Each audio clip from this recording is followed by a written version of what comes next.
महत्त्वाचा। वृत्तांकनासाठी गेलेल्या पत्रकारावर गुंड प्रवृत्तीच्या कर्मचाऱ्यांकडून बेदम मारहाण। पत्रकार योगेश खरे, अभिजित सोनवणे, किरण ताजने यांना मारहाण। किरण ताजने यांना अपोलो रुग्णालयात दाखल। मंत्री छगन भुजबळांनी घेतली जखमींची भेट। मंत्री गिरीश महाजन आज रात्री घेणार भेट। नाशिक जिल्ह्याच्या त्र्यंबकेश्वरमध्ये आज शनिवार दिनांक 20 रोजी एक धक्कादायक प्रकार घडला असून इलेक्ट्रॉनिक मीडियाच्या पत्रकारांना काही गुंडांनी बेदम मारहाण केली आहे। या हल्ल्यात 3 ते 4 पत्रकार गंभीर जखमी झाले असून सध्या त्र्यंबकेश्वरच्या शासकीय रुग्णालयात त्यांच्यावर उपचार सुरू आहेत। ही घटना स्वामी समर्थ केंद्राजवळील कमानी परिसरात घडली। इथं गाड्यांच्या प्रवेशासाठी पावती घेणाऱ्या काही व्यक्तींनी पत्रकारांवर अचानक हल्ला केला।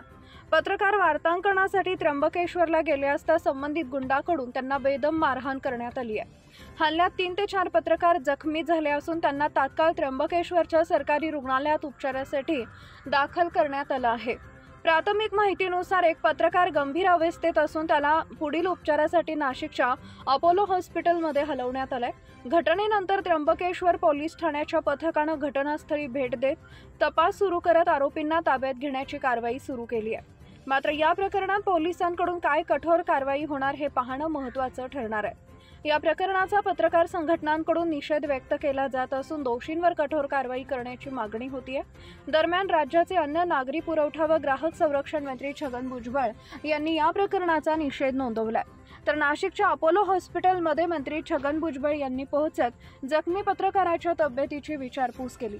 दोषींवर कडक कारवाई करण्याच्या सूचना छगन भुजबळ यांनी दिल्यात। तसेच जलसंपदा आणि आपत्ती व्यवस्थापन मंत्री गिरीश महाजन हे देखील आज रात्री नाशिकमध्ये दाखल होणार असून जखमी पत्रकारांची ते भेट घेणार आहेत।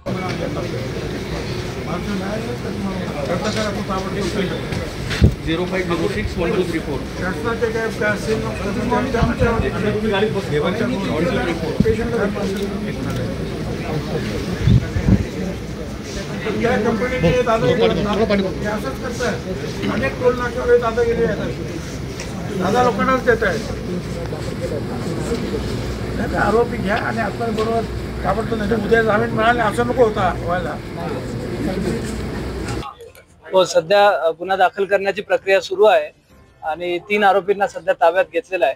तिघांवरही अटक करून योग्य कारवाई करण्यात येईल।